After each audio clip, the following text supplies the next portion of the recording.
If you've ever wondered what the easiest possible lobby in Call of Duty Warzone looks like, the bottom 0.1%, the lowest amount of skill-based matchmaking, this video today is going to give you a window into that world.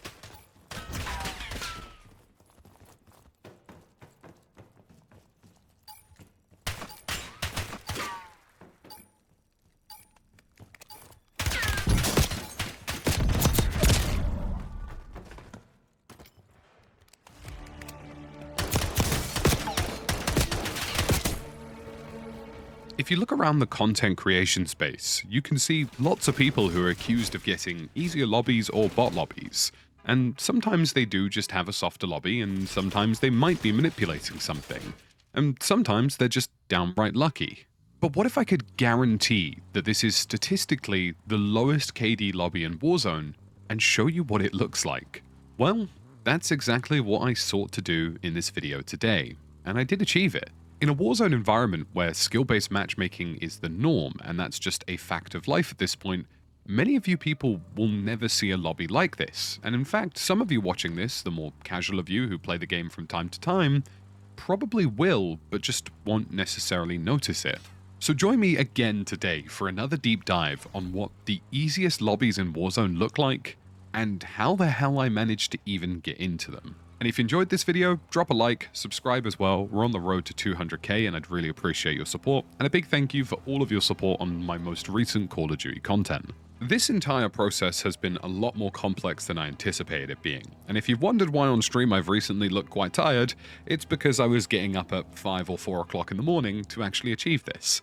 And I thought to myself, becoming a self-employed content creator meant that I'd never get up before 9-10 a.m. again, and I was very, very deeply wrong.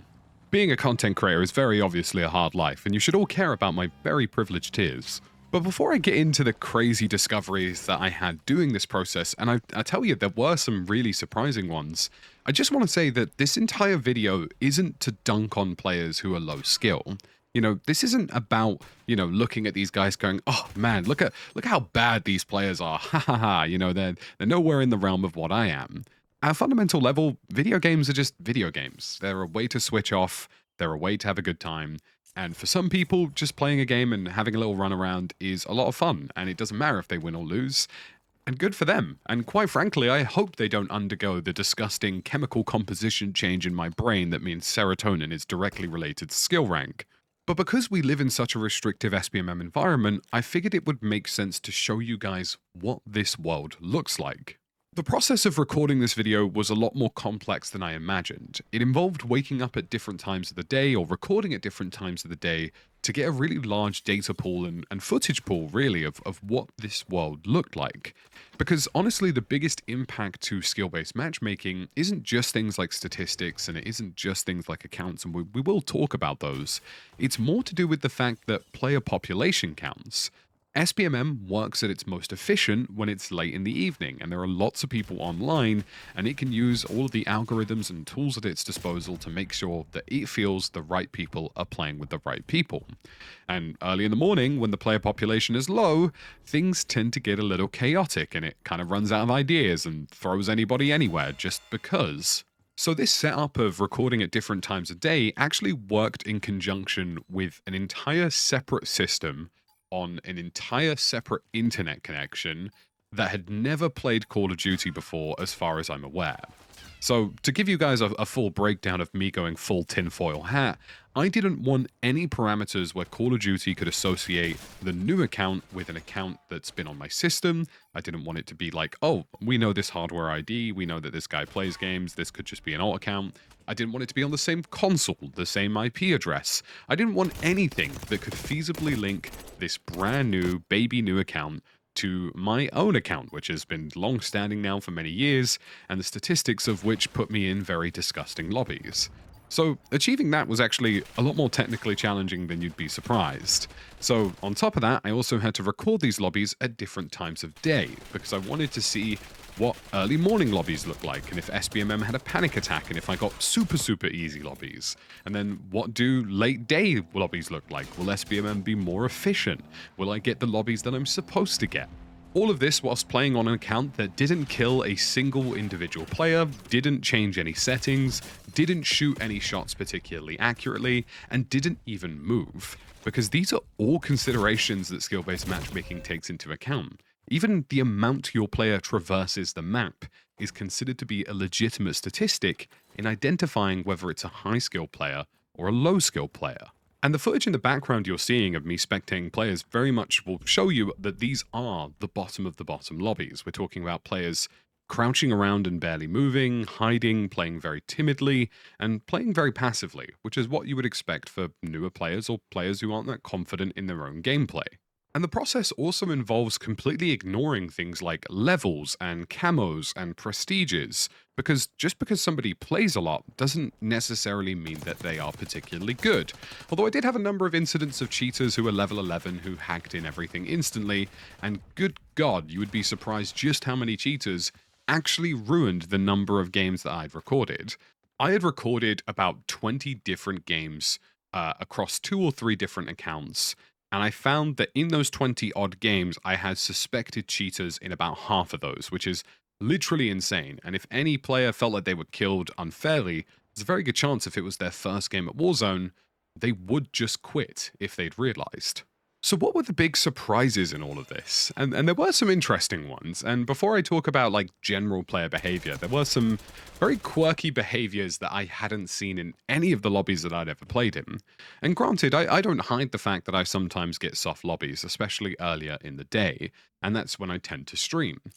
But some of this stuff I hadn't seen before. We're talking players just straight up hiding in rooms and not leaving for the entire match, and also what appeared to be some kind of bot system. There were a number of new accounts who were literally just landing in, going into a room or going into a random area, and spinning it looking at the floor. Enough of a threshold that they wouldn't get booted from the game, but not exhibiting any human-like behavior. And at first I thought maybe these were just guys who like ended up going AFK or like, you know, wanted to be on their phone or wanted to, you know, chat to somebody or whatever it so happened to be. I mean, I've replied to numerous texts in games that I don't care about, so I know what that behavior looks like. But it seemed to be a bit more weird than that. These appeared to be actual accounts maybe training to level up or maybe training to build a history, possibly for nefarious purposes in the future. These were just straight up botnet accounts. The second big surprise was just the sheer number of people on their microphones. And I guess this shouldn't be a huge surprise because most players who are playing casually don't think about it, they don't adjust their voice chat, and the amount of PS5 controller microphones were truly mind-boggling. It was kind of interesting to see because I very rarely, if ever, see voice chat in any of my lobbies. But all of a sudden, I was seeing tons and tons of people talking all the time, most of them very clearly watching TV and stuff in the background. And honestly, the third surprise, and probably the nicest surprise in all of this equation about, you know, seeing these kinds of lobbies, were people who were just genuinely having a good time. I mean, some of the stuff I saw was definitely like, holy crap, like, this is mind-boggling, and if I ran around in some of these scenarios, I'd be dead 6 times over in my lobbies.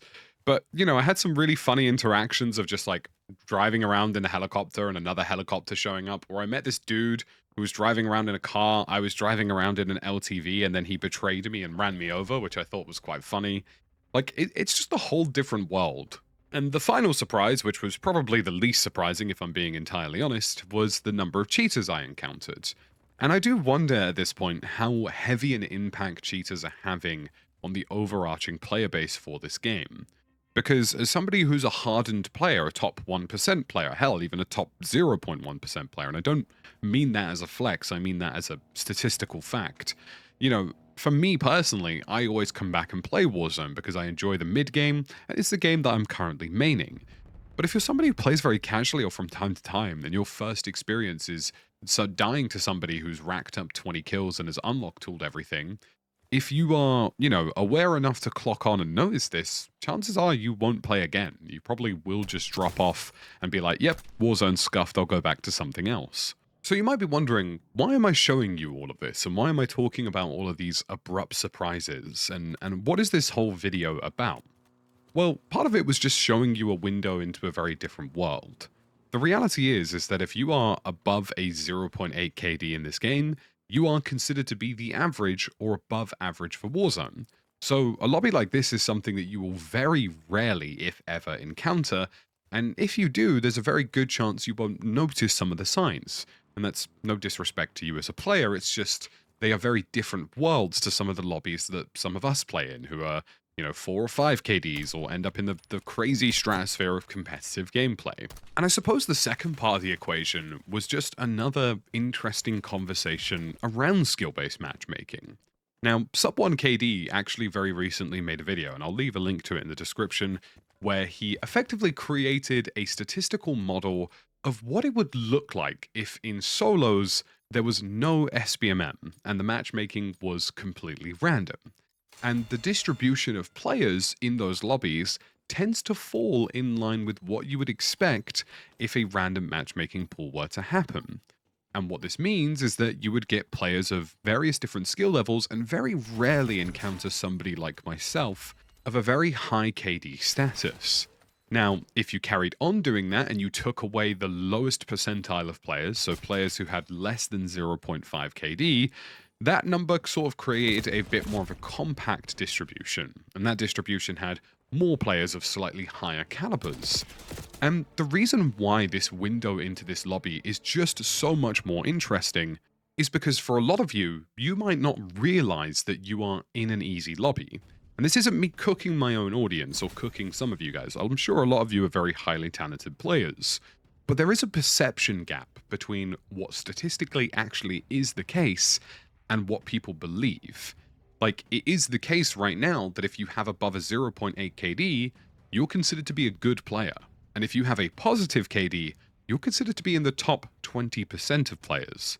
Battle Royales are brutal. They are extremely brutal games. So, although it might seem like a streamer has an easy lobby or a content creator has a bot lobby, and I'm not debating that some of those things do exist, the reality for the most part is that it's basically impossible to see what the lowest level of lobby looks like unless you've done a practical experiment like I've sort of done. And most of you who operate in the average KDs of the Warzone realm, so, your 0.7s, your 0.8s, or even your 1.0s, which still technically makes you a better player, because the majority of players fall into those categories, when skill-based matchmaking's working on you, especially in something like solos, which is a bit easier to judge, squad matchmaking gets a little bit more tricky. Generally speaking, you are playing players of your own skill caliber, and that in itself is going to feel sweaty and skill-based and problematic, even when in reality it's just people who are just like you. So I guess in a long-winded way, this video shows you why skill-based matchmaking exists. Yes, all of you experience it, and the majority of you who play from 5 PM onwards to the end of the day probably get little to no variance in your lobbies. But the reason it exists, and the reason why even if you're 0.8 playing another 0.8 and that feels challenging to you, is because if it didn't, people like the people in these lobbies would also be part of the equation. Now, granted, skill-based matchmaking's not a perfect system, and lobby variants generally could be better. And I find lobby variants early in the day to actually be quite healthy, and most of the time you tend to run into a pretty good mixed bag of sometimes sweaty and sometimes quite easy. But that's from my perspective as somebody who has played this game religiously, competed at the World Series of Warzone. I'm not debating the fact that I have excessive amounts of hours in this game. Whereas for some of you, a lobby like this might just feel light or soft or medium spicy, just depending on your own skill caliber. If you've engaged with and watched this video, there's a very good chance that you're a highly skilled or highly engaged Warzone community member, and everything I've just said doesn't really apply to you, because you're probably above a 1 KD. I'm going to loop back to talking about some of the player behaviors, and things that are just radically different from my lobbies of somebody who plays in quite sweaty ones versus the lobbies of a statistically anomalous example. The biggest ones for me were slowness, tracking, and fighting the controls. Now, by slowness, I just mean, not moving from position to position, generally taking it quite slowly, being quite passive with gameplay. And I'm not saying this is a critique, and I'm not saying this is wrong, it's just an assessment of what these lobbies look like. The next one's tracking. You can see from a couple of these Gulag clips, and this was on a highly delayed input, I was trying to zip around a little bit just to get a read of what these guys' tracking was like, and almost all of them weren't the strongest aimers in the world. And I think that links into my third point, which is fighting controls. I really dislike that Warzone needs 75 different settings adjustments for people to feel comfortable, and most of them are hidden away in menus. Granted, the average Warzone player is better than you anticipate, and most of them will do their own settings and will do stuff like that before diving in. But I really wish they generally just made it a loading up into the game kind of thing of like, hey, this is what this sensitivity looks like, this is what this one does, this is what this one does, pick the one you like the most. I really feel like stuff like that would go a long way in helping out players who are newer to the game. And generally speaking, you know, in the lobbies that I play in and with the creators I play with and the competitors I've played with, these are people who have dialed in min-maxing everything to a T. Settings, movement, controls, recoil, head glitching. Whereas most of these guys are sort of fighting the systems around them to get some kind of fluid gameplay going together. Which is why I feel there's such a big disconnect between what the top 1% of players looks like and what the vast majority of the player base looks like. And I think it's something that, in my opinion, is mostly addressable. And I suppose the final point and reason that this video exists is that although skill-based matchmaking isn't perfect, and although I have my criticisms of it, and Lord knows I have in the past, I'm not going to pretend I haven't been a yapper. As a content creator, believe me, my opinions change like the seasons. But for the most part, it's a necessary evil, and it needs to exist. Content creators and people like myself of high KDs who have, you know, high play hours on this game, play it all the time, have 4 or 5 KDs and run around these lobbies, have normalized a conversation about skill-based matchmaking being a bad thing. When in reality, it just means that players like myself are statistically so much less likely to compromise a lobby like this one, or a lobby like all of the ones I've shown you. You know, if you let somebody like me loose on lobbies like these, I 100% guarantee you we would be looking at, you know, 30 to 50 kills, really easy wins. I don't think I'd lose a match if this is what my average game looked like. And that's not me humbly bragging, that's not me flexing, it's just the reality of somebody who plays for the number of hours that I play for. So generally speaking, you don't want someone like me in a player pool of these players, and rightfully so. And I think there's so much to be said about the SBMM conversation, because I do agree it isn't a perfect system. But at the same time, don't be convinced by people telling you that this system shouldn't be real, because in reality it only benefits them. So folks, I hope you enjoyed this video of what a 0.1% SBMM lobby looked like. And if you did, drop a like and consider subscribing on the road to 200k. I'm also going to show you what a top 1% lobby looks like soon. I'm putting together a team of statistically outrageously high KD players and playing at peak hours, so you can see what the sweatiest lobbies of Warzone look like. If you enjoyed this content, drop a like, subscribe, and I'll see you again in the next one.